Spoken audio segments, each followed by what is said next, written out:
찬미 예수님, 오늘도 주님의 은총과 평화 안에서 하루를 시작하는 모든 분들께 성모 마리아의 전구로 하느님의 사랑이 가득하시기를 기도드립니다. 오늘은 고통의 성모 마리아 기념일로서 이 거룩한 날을 맞아 우리 모두 성모님의 깊은 사랑과 고통을 함께 묵상하는 시간이 되었으면 좋겠습니다. 복음. 아들 순환 보는 성모 마음 저미는 아픔 속에 하염없이 우시네. 요한이 전한 거룩한 복음입니다. 그때의 예수님의 십자가 곁에는 그분의 어머니와 이모, 클로파스의 아내 마리아와 마리아 막달레나가 서 있었다. 예수님께서는 당신의 어머니와 그 곁에 선 사랑하시는 제자를 보시고 어머니에게 말씀하셨다. 여인이시여, 이 사람이 어머니의 아들입니다. 이어서 그 제자에게 이분이 내 어머니시다 하고 말씀하셨다. 그때부터 그 제자가 그분을 자기 집에 모셨다. 주님의 말씀입니다. 그리스도님 찬미합니다. 강론을 시작하겠습니다. 사랑하는 형제자매 여러분, 오늘은 고통의 성모 마리아 기념일입니다. 이 날을 맞아 우리는 십자가 아래 서 계신 성모 마리아의 모습을 통해 진정한 모성애와 믿음의 깊이를 깊이 묵상해 보려고 합니다. 오늘 복음은 인류 역사상 가장 아픈 순간 중 하나를 보여줍니다. 바로 어머니가 자신의 아들이 십자가에서 죽어가는 것을 지켜보는 장면입니다. 그러나 이 극도의 고통 속에서도 성모님은 새로운 사명을 받아들이시며 인류 구원 역사에 참여하시는 놀라운 모습을 보여주십니다. 먼저 오늘 복음의 배경을 자세히 살펴보겠습니다. 예수님께서 십자가에 달리신 골고타 언덕, 그 처참한 현장에 성모 마리아께서 계셨습니다. 다른 사도들은 모두 두려워하여 도망갔지만 성모님과 몇 명의 여인들, 그리고 사랑받는 제자 요한만이 그 자리를 지키고 있었습니다. 이것만으로도 성모님의 용기와 사랑의 깊이를 알 수 있습니다. 당시 십자가형은 로마의 가장 잔혹한 처형 방법이었습니다. 단순히 죽이는 것이 아니라 최대한 고통을 주며 천천히 죽게 하는 극형이었습니다. 그 참혹한 광경을 어머니가 지켜본다는 것은 상상할 수 없는 고통이었을 것입니다. 그럼에도 성모님은 그 자리를 떠나지 않으셨습니다. 이것이 바로 어머니의 사랑입니다. 오늘 말씀이 우리에게 전하는 깊은 의미를 세 가지로 나누어 살펴보겠습니다. 첫째는 어머니의 고통과 사랑의 신비, 둘째는 십자가 아래서 탄생한 새로운 가족, 셋째는 고통 속에서 피어나는 희망과 구원의 의미입니다. 이 세 가지 주제를 통해 우리는 성모님의 위대한 사랑을 더 깊이 이해하고 우리 삶에 적용할 수 있는 소중한 가르침을 얻게 될 것입니다. 첫 번째 주제로 어머니의 고통과 사랑의 신비에 대해 깊이 묵상해 보겠습니다. 예수님의 십자가 곁에는 그분의 어머니가 서 있었습니다. 여기서 서 있었다는 표현에 주목해 봅시다. 넘어지지도 않고 도망가지도 않고 그 자리에 굳건히 서 계셨습니다. 이것은 단순히 물리적으로 서 있었다는 의미가 아닙니다. 믿음으로 서 계셨고 사랑으로 서 계셨으며 하느님의 뜻에 대한 순종으로 서 계셨다는 뜻입니다. 어머니가 자식의 고통을 보는 것보다 더 아픈 일이 어디 있겠습니까? 자식이 아프면 어머니가 더 아픕니다. 자식이 다치면 어머니 마음에 더 큰 상처가 납니다. 차라리 자신이 대신 고통받기를 원하는 것이 어머니의 마음입니다. 성모님도 마찬가지였을 것입니다. 아들 예수님의 고통이 곧 당신의 고통이었을 것입니다. 성경은 시므온 노인의 예언을 기억나게 합니다. 예수님을 성전에 봉헌하러 갔을 때 시므온 노인이 성모님께 했던 말씀입니다. 당신의 마음이 칼에 찔리는 듯한 아픔을 겪을 것입니다. 그 예언이 바로 십자가 아래에서 성취되었습니다. 성모님의 마음에는 아들과 함께 7자루의 칼이 꽂혀 있었다고 교회는 전통적으로 가르쳐 왔습니다. 그 7자루의 칼을 하나씩 생각해 봅시다. 첫 번째 칼은 시므온 노인의 예언이었습니다. 아기 예수님을 안고 성전에 갔을 때 들은 그 예언이 성모님 마음에 첫 번째 칼을 꽂았습니다. 둘째는 이집트로 피난을 가야 했던 아픔이었습니다. 헤로데 왕의 박해를 피해 어린 아기를 안고 먼 길을 떠나야 했던 그 고통이었습니다.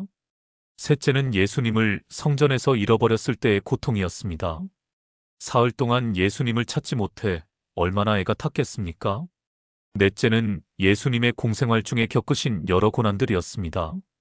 사람들의 오해와 비난, 박해를 받는 아들을 보며 겪은 아픔이었습니다. 다섯째는 예수님이 체포되시는 것을 보는 아픔이었습니다. 겟세마니 동산에서 잡혀가시는 아들을 어떤 마음으로 바라보셨을까요? 여섯째는 십자가의 길을 가시는 예수님을 따라가며 겪은 고통이었습니다. 가시관을 쓰시고 채찍에 맞으시고 십자가를 지고 가시는 아들을 보는 어머니의 마음은 어떠했을까요? 그리고 일곱째가 바로 오늘 복음의 십자가 위에서 죽어가시는 예수님을 보는 극한의 고통이었습니다.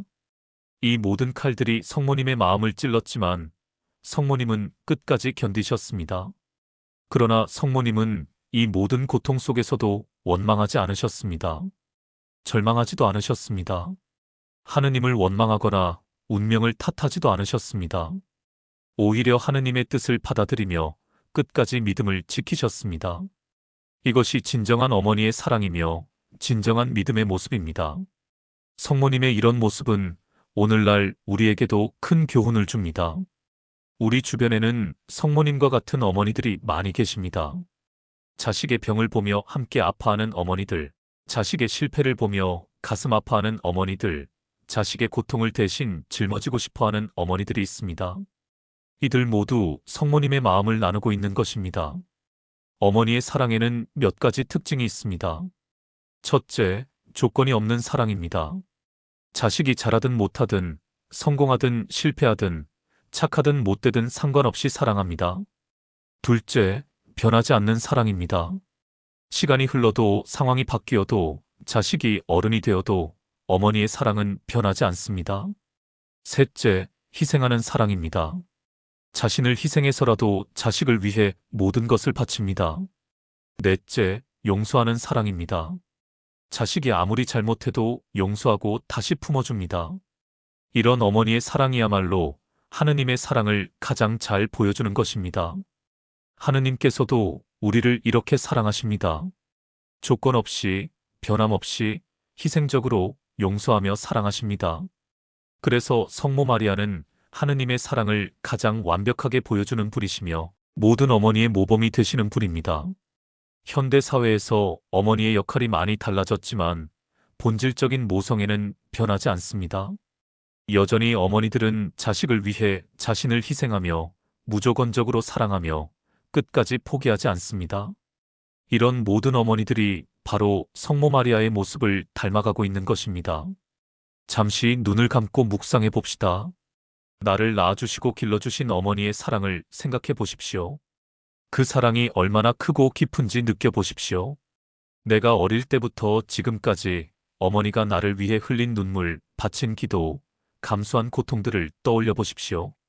그리고 그 어머니의 마음으로 성모님의 고통을 이해해 보십시오. 성모님께서 십자가 아래에서 느끼신 그 아픔이 얼마나 깊었을지 조금이나마 헤아려 보십시오. 두 번째 주제로 십자가 아래서 탄생한 새로운 가족에 대해 자세히 말씀드리겠습니다. 예수님께서는 십자가 위에서 생명이 꺼져가는 마지막 순간에도 어머니를 걱정하셨습니다. 어머니에게 말씀하셨습니다. 여인이시여, 이 사람이 어머니의 아들입니다. 그리고 사랑하는 제자 요한에게는 이분이 내 어머니시다라고 말씀하셨습니다. 이 말씀은 단순히 어머니를 제자에게 맡기는 것 이상의 깊은 의미가 있습니다. 먼저 여인이시여라는 호칭에 주목해 봅시다. 예수님께서는 성모님을 어머니라고 부르지 않고 여인이시여라고 부르셨습니다. 이는 가나 혼인잔치에서도 사용하신 호칭입니다. 이 호칭은 성모님을 단순히 개인적인 어머니가 아니라 모든 인류의 어머니, 새로운 하와, 구원사에서 특별한 역할을 하시는 분으로 부르는 것입니다. 이 사람이 어머니의 아들입니다라는 말씀은 요한만을 가리키는 것이 아닙니다. 요한은 그 순간 모든 제자들을, 나아가 모든 신자들을 대표하고 있었습니다. 즉, 예수님께서는 모든 신자들을 성모님의 자녀로 맡기신 것입니다. 이로써 성모 마리아는 교회의 어머니, 모든 그리스도인의 어머니가 되셨습니다. 마찬가지로 이분이 내 어머니시다라는 말씀도 요한 개인에게만 하신 말씀이 아닙니다. 모든 제자들에게, 모든 신자들에게 하신 말씀입니다. 우리 모두 성모님을 어머니로 모시라는 뜻입니다. 이렇게 해서 십자가 아래에서 새로운 가족이 탄생했습니다. 혈연 관계를 넘어선 믿음의 가족, 사랑의 가족이 만들어진 것입니다. 이것이 바로 교회의 시작입니다. 서로 다른 사람들이 한 어머니 아래에서 한 형제자매가 되는 것입니다. 사랑하는 제자 요한은 그 순간부터 성모님을 자기 어머니로 모셨습니다. 그때부터 그 제자가 그분을 자기 집에 모셨다고 복음서는 기록하고 있습니다. 여기서 자기 집에 모셨다는 것은 단순히 같은 집에서 살았다는 의미가 아닙니다. 자기 마음에 모셨다, 자기 삶에 모셨다, 자기 신앙에 모셨다는 깊은 의미입니다. 요한은 성모님을 단순히 예수님의 어머니로만 여기지 않고 자신의 어머니, 자신의 신앙의 어머니로 받아들였습니다. 성모님의 가르침을 받고 성모님의 모범을 따르며 성모님과 함께 교회를 세워나갔습니다. 이것이 우리가 성모님을 대하는 올바른 자세입니다. 이 새로운 가족의 특징을 살펴보겠습니다. 첫째, 사랑으로 맺어진 관계입니다. 혈연이 아니라 하느님의 사랑, 예수님의 사랑으로 연결된 가족입니다. 둘째, 서로를 돌보는 가족입니다. 요한이 성모님을 모신 것처럼 서로의 필요를 채워주고 돌봐주는 관계입니다. 셋째, 예수님을 중심으로 한 가족입니다. 예수님의 말씀으로 시작되었고 예수님의 뜻을 실현하는 것이 목표인 가족입니다. 넷째, 영원한 가족입니다. 죽음으로도 끊어지지 않는 영원한 유대를 가진 가족입니다. 오늘날 우리도 이런 믿음의 가족의 일원입니다.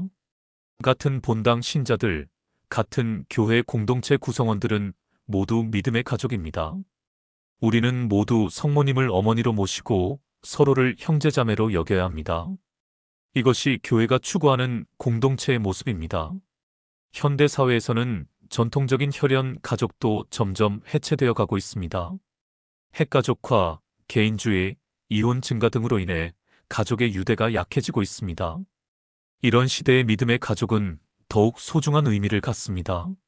서로를 돌보고 서로를 위해 기도하며 서로의 짐을 함께 지는 공동체가 되어야 합니다. 성모님은 이제 모든 신자의 어머니가 되셨습니다. 우리가 어려울 때 달려갈 수 있는 어머니, 우리의 기도를 들어주시는 어머니, 우리를 예수님께 이끌어주시는 어머니가 되셨습니다. 성모님은 결코 우리를 혼자 내버려 두지 않으십니다. 언제나 우리 곁에 계시며 우리를 위해 전구해 주시고 우리를 보호해 주십니다. 또한 우리도 서로에게 가족이 되어야 합니다.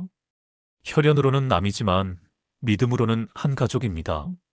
특히 어려운 처지에 있는 형제자매들을 더욱 돌보아야 합니다. 병든 이들, 가난한 이들, 외로운 이들, 소외된 이들을 찾아가서 위로하고 도와야 합니다. 이것이 바로 십자가 아래에서 탄생한 새로운 가족의 사명입니다. 세 번째 주제로 고통 속에서 피어나는 희망과 구원의 의미에 대해 깊이 묵상해 보겠습니다. 십자가는 언뜻 보기에는 절망의 장소, 죽음의 장소, 실패의 장소처럼 보입니다. 그러나 실제로는 희망의 장소, 생명의 장소, 승리의 장소입니다. 예수님의 죽음은 인류 구원의 완성이었고 성모님의 고통은 교회의 어머니가 되시는 영광의 시작이었습니다. 고통 그 자체만으로는 의미가 없습니다. 아무 소용없는 고통, 헛된 고통도 많이 있습니다. 그러나 사랑으로 받아들이는 고통, 하느님의 뜻에 순종하는 고통, 다른 사람을 위한 고통은 새로운 생명을 낳습니다. 성모님의 고통이 바로 그런 것이었습니다. 성모님은 아들을 잃는 극한의 고통을 겪으셨지만 동시에 모든 신자의 어머니가 되시는 기쁨을 얻으셨습니다. 한 아들을 잃었지만 수없이 많은 자녀를 얻으셨습니다. 개인적인 어머니에서 보편적인 어머니로, 한 가정의 어머니에서 온 교회의 어머니로 승격되셨습니다. 이것이 바로 하느님의 신비로운 섭리입니다. 이런 신비는 예수님의 경우도 마찬가지입니다. 예수님은 십자가에서 죽으셨지만 그 죽음을 통해 온 인류를 구원하셨습니다. 실패한 것 같지만 가장 큰 승리를 거두셨습니다. 모든 것을 잃은 것 같지만 모든 것을 얻으셨습니다. 이것이 바로 십자가의 역설입니다. 우리 인생에도 피할 수 없는 고통들이 있습니다. 질병, 가난, 이별, 실패, 외로움, 불안 등 수많은 십자가들이 우리를 기다리고 있습니다. 이런 것들을 만나면 우리는 당황하고 절망하고 원망하기 쉽습니다. 왜 하느님이 나에게 이런 시련을 주시는지 이해할 수 없어 합니다. 그러나 이런 고통들도 성모님처럼 받아들일 수 있다면 새로운 희망의 원천이 될 수 있습니다. 고통을 통해 우리는 더 깊이 사랑하는 법을 배웁니다. 다른 사람의 아픔을 이해하게 됩니다. 하느님의 사랑을 더 깊이 체험하게 됩니다. 그리고 진정한 행복이 무엇인지 깨닫게 됩니다. 고통은 또한 우리를 겸손하게 만들어줍니다. 자신의 한계를 인정하게 하고 하느님께 더욱 의지하게 만들어줍니다. 교만했던 마음을 낮추어주고 이웃에게 더욱 따뜻한 마음을 갖게 해줍니다. 물질적인 것보다 정신적이고 영적인 것의 소중함을 일깨워줍니다. 성모님의 고통은 결국 부활의 기쁨으로 바뀌었습니다. 십자가의 금요일은 부활의 일요일로 이어졌습니다. 죽음은 생명으로, 절망은 희망으로, 이별은 재회로 변화되었습니다. 우리의 고통도 마찬가지입니다. 믿음으로 받아들이고 인내로 견뎌내면 반드시 희망으로 바뀔 것입니다. 잠시 묵상해 봅시다. 내가 지금 겪고 있는 어려움들이 혹시 하느님께서 주시는 특별한 사명은 아닐까요? 이 고통을 통해 하느님이 나에게 무엇을 말씀하고 계실까요? 이 시련이 나를 더 성숙한 신앙인으로 만들어주는 도구는 아닐까요? 성모님처럼 이 고통을 받아들이고 하느님께 맡겨드릴 수는 없을까요? 이제 오늘 말씀을 우리 삶에 구체적이고 실제적으로 적용해 보겠습니다. 오늘 복음이 우리에게 주는 교훈들을 일상생활에서 어떻게 실천할 수 있는지 자세히 살펴보겠습니다. 첫째, 우리 어머니에게 깊은 감사를 표합시다. 성모님의 모습을 통해 모든 어머니의 위대함을 새롭게 깨달았습니다. 우리를 낳아주시고 길러주시며 지금까지도 우리를 위해 기도하고 계신 어머니께 진심 어린 감사를 드립시다. 아직 어머니가 살아계신 분들은 더욱 효도하고 사랑을 표현하십시오. 돌아가신 분들을 위해서는 미사를 봉헌하고 기도를 바치십시오. 둘째, 성모님을 우리의 참된 어머니로 모시고 의지합시다. 어려울 때마다 성모님께 도움을 청하고 성모님의 전구를 믿고 의지합시다. 매일 성모송을 바치고 묵주기도를 통해 예수님의 생애를 묵상하며 성모님과 더 가까워지도록 노력합시다. 셋째, 믿음의 가족인 교회 공동체를 소중히 여기고 활발히 참여합시다.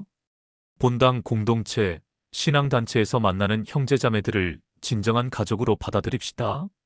서로를 돌보고 서로를 위해 기도하며 어려울 때 서로 도웁시다. 넷째, 고통을 피하려고만 하지 말고 그 의미를 찾아봅시다.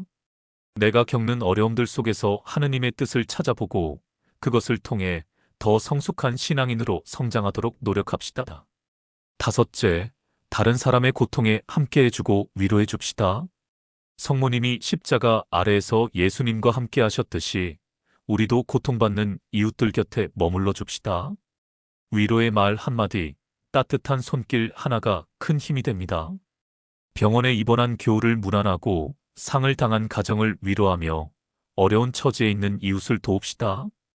여섯째, 어떤 어려움 속에서도 희망을 잃지 맙시다. 아무리 어두운 밤이라도 새벽은 반드시 옵니다. 성모님의 고통이 영광으로 바뀌었듯이 우리의 눈물도 기쁨으로 변할 것입니다. 현재의 고통에만 매몰되지 말고 미래의 희망을 바라봅시다. 부활의 기쁨을 믿고 현재의 십자가를 견뎌냅시다. 일곱째, 작은 희생과 보속을 실천합시다. 성모님의 고통에 동참하는 마음으로 작은 희생과 보속을 실천합시다. 금식, 절제, 봉사, 기도 등을 통해 성모님의 마음을 위로해 드립시다. 사치를 줄이고 검소한 생활을 하며 그 절약한 것으로 어려운 이웃을 도웁시다. 여덟째, 기도로서 성모님께 의탁하고 전구를 청합시다. 특히 묵주기도를 통해 예수님의 일생을 묵상하고 성모님과 함께 그 신비를 깊이 체험해 봅시다. 매일 정해진 시간에 성모님께 기도하는 습관을 만들어 봅시다. 아침 저녁으로 성모송을 바치고 어려운 일이 생길 때마다 성모님의 도움을 청합시다. 아홉째, 성모님을 본받아 하느님의 뜻에 순종하며 살아갑시다. 성모님께서 수태고지 때 말씀하신 주님의 종이오니 말씀대로 제게 이루어지소서. 이 말씀을 우리도 매일 고백하며 살아갑시다. 내 뜻이 아니라 하느님의 뜻이 이루어지기를 원하며 겸손한 마음으로 하느님께 순종합시다. 열째, 성모님의 사랑을 다른 사람들에게 전해줍시다. 성모님께서 우리를 사랑하시는 것처럼 우리도 다른 사람들을 사랑합시다. 특히 우리 가정에서부터 성모님의 사랑을 실천합시다. 남편과 아내가 서로를 사랑하고 부모와 자녀가 서로를 존경하며 형제자매가 우애 있게 지내는 가정을 만들어 봅시다. 사랑하는 형제자매 여러분, 이 10가지 실천이 우리를 성모님의 참다운 자녀로 만들어줄 것입니다. 그리고 우리의 일상이 성모님을 닮아가는 거룩한 여정이 될 것입니다. 마지막으로 성모님께 특별한 기도를 함께 바치겠습니다. 고통의 성모 마리아님, 십자가 아래에서 겪으신 그 깊은 고통을 저희가 감히 다 헤아릴 수는 없지만 그 사랑과 믿음만은 본받고 싶습니다. 아들을 잃는 극한의 아픔 속에서도 하느님의 뜻에 순종하신 성모님의 신앙을 저희에게도 허락해 주소서. 저희의 어머니가 되어주신 성모님, 저희가 어려울 때마다 전구해 주시고 예수님께 이끌어 주소서. 저희가 겪는 모든 고통을 성모님께 의탁하오니 그것들이 구원의 도구가 되게 하시고 다른 이들을 위한 기도와 희생이 되게 하소서. 저희 각자의 어머니들을 축복해 주소서. 아직 생존해 계신 어머니들에게는 건강과 평안을 주시고 저희가 더욱 효도할 수 있게 하소서. 이미 돌아가신 어머니들에게는 영원한 안식을 주시고 저희가 그분들을 위해 계속 기도하게 하소서. 저희 믿음의 가족들이 서로 사랑하고 도우며 살아가게 하소서. 본당 공동체가 참된 가족 공동체가 되게 하시고 서로의 짐을 함께 지는 교회가 되게 하소서. 고통받는 모든 이들에게 위로와 희망을 주시고 저희가 그들 곁에서 성모님의 사랑을 전하게 하소서. 성모님처럼 하느님의 뜻에 순종하며 살게 하시고 고통 속에서도 희망을 잃지 않게 하소서. 저희의 눈물이 기쁨으로 저희의 고통이 영광으로 바뀌게 하소서. 성모님의 전구로 저희 모두가 예수님을 더욱 사랑하고 따르는 제자가 되게 하소서. 특별히 오늘 이 미사에 참여하지 못한 모든 형제자매들, 병든 이들, 외로운 이들, 절망 중에 있는 이들을 성모님께 맡겨드립니다. 성모님의 자비로운 손길이 그들에게 다 위로와 치유를 받게 하소서. 마지막으로 저희 조국과 민족을 성모님의 보호에 맡겨드립니다. 우리나라가 평화롭고 번영하게 하시고 온 세계에 평화가 오게 하소서. 전쟁과 분쟁이 그치고 모든 민족이 화합하며 살아가게 하소서. 사랑하는 형제자매 여러분, 오늘 하루도 성모 마리아님의 보호와 전구 속에서 평안히 지내시기 바랍니다. 성모님의 고통과 사랑을 묵상하며 진정한 어머니의 마음을 배워가시기를 간절히 기도드립니다. 성모님의 따뜻한 품 안에서 모든 어려움을 이겨내시고 성모님의 무한한 사랑으로 다른 이들을 위로하는 복된 하루가 되시기를 빕니다. 성모님께서 저희와 함께 계시다는 확신을 갖고 오늘도 기쁘고 희망찬 마음으로 살아가시기를 축원합니다. 성모 마리아님, 저희를 위하여 빌어주소서. 아멘.